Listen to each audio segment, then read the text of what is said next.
Dios les bendiga. Continuamos en nuestro discipulado bíblico en casa. Muchas bendiciones a cada uno de los que están en este día en sintonía. En este día tenemos el capítulo 21 de Mateo. Estaremos meditando la entrada triunfal de Jesús a Jerusalén y la purificación del templo. Esto está desde el versículo 1 hasta el versículo 17.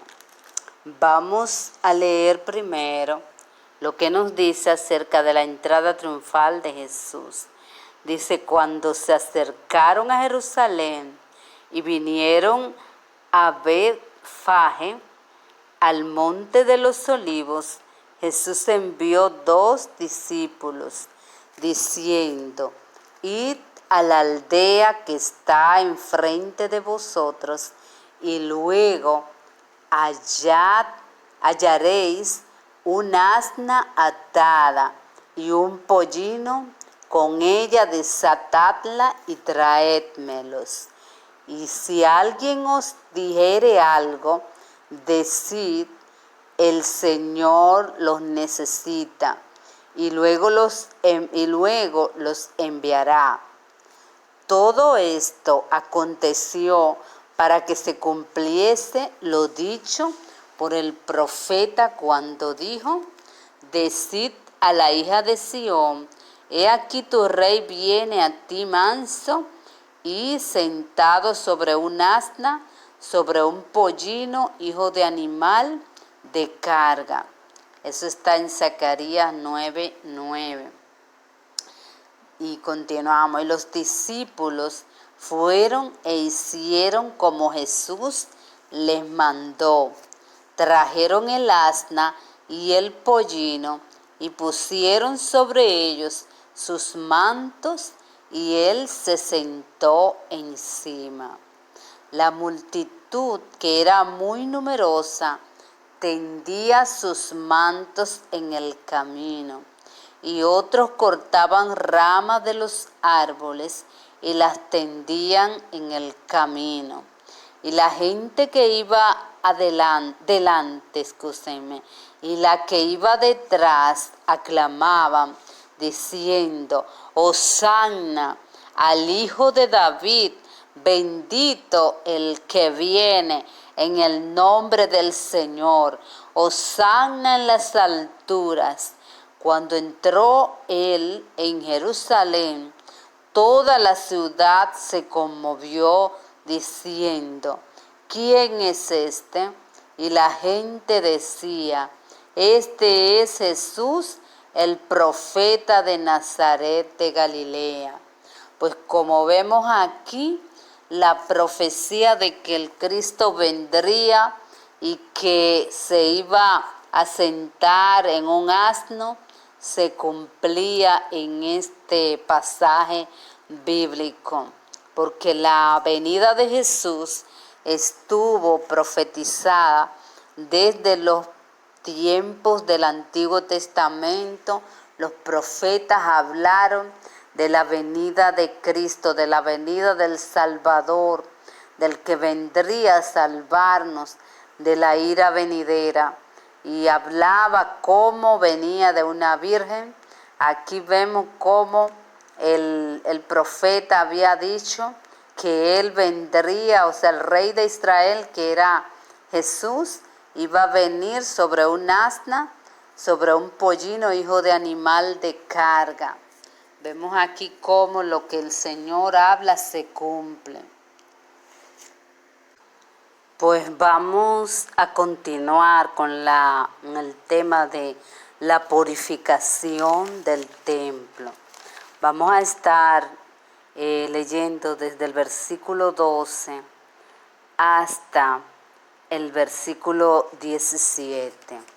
Antes vamos a aclarar algo. La ley exigía que cada judío adulto presentara su ofrenda al templo, fuera un buey, oveja o paloma, según las posibilidades económicas. Sin embargo, la mayoría de los judíos estaban dispersos por todo el mundo, por lo que hacían grandes peregrinaciones para llegar a Israel. Para esa época existían diferentes monedas como griega, romana, etíope y judía, pero la que se aceptaba en el templo era la judía, pues las demás eran consideradas paganas. Y los cambistas cambiaban las monedas con un valor por encima del valor real y sacaban gran ganancia de este cambio. Así pasaba también con los animales que se ofrecían. Los judíos tenían lo que iban a ofrecer, los sacrificios, pues tenían que pagar alta suma, o sea, el valor real de una oveja o de la ofrenda que ellos tenían que llevar en animal, pues tenían que pagarlo por encima del valor real, porque si cogían el riesgo de comprarla fuera del templo, los que tenían que revisar los animales eran muy rigurosos y ellos corrían el riesgo de que se lo devolvieran. Entonces ellos preferían mejor comprarlo dentro del templo, y por esto ellos pues tenían que pagar una cantidad más elevada. Esto se hacía en el patio del templo, y aquí se cree que parte de los sacerdotes pues también tenían, se cree, pues puestos de venta y obtenían ganancia por esto. Esto lo aclaramos porque aquí en este pasaje pues el Señor llega y encuentra en el templo, no dentro, porque saben que los sacerdotes eran los que ofrecían el sacrificio, pero había el patio del templo, que Jesús aquí habla, que los sacan los cambistas y los que también vendían palomas y ovejas y los animales para el sacrificio. El Señor los saca. Pues vamos a leer lo que nos habla la palabra acá, en la purificación del templo. Dice, y entró Jesús en el templo de Dios y echó fuera a todos los que vendían y compraban en el templo, y volcó las mesas de los cambistas y las sillas de los que vendían palomas, y les dijo, escrito está, mi casa de oración será llamada, mas vosotros la habéis hecho cueva de ladrones. Y vinieron a él en el templo ciegos y cojos, y los sanó. Pero los principales sacerdotes y los escribas, viendo las maravillas que hacía, y los muchos aclamando en el templo, diciendo, Hosanna, hijo de David, se indignaron y le dijeron, ¿oyes lo que estos dicen? Y Jesús les dijo, sí, ¿nunca leíste? De la boca de los niños y de los que maman, perfeccionaste la alabanza. Dejándolos, salió fuera de la ciudad a Betania y posó allí. Como vemos en este pasaje, el Señor purifica el templo sacando los vendedores, los que vendían dentro del templo, y los saca y les dice, mi casa será llamada casa de oración, mas vosotros lo habéis hecho cueva de ladrones. Y dice que después que Jesús hizo eso, pues vinieron a él en el templo ciego, cojo, y lo sanó. Pero aquí dice que los principales sacerdotes, viendo las maravillas y a los muchos aclamando a Jesús, diciendo: Hosana, hijo de David, se indignaron estos sacerdotes.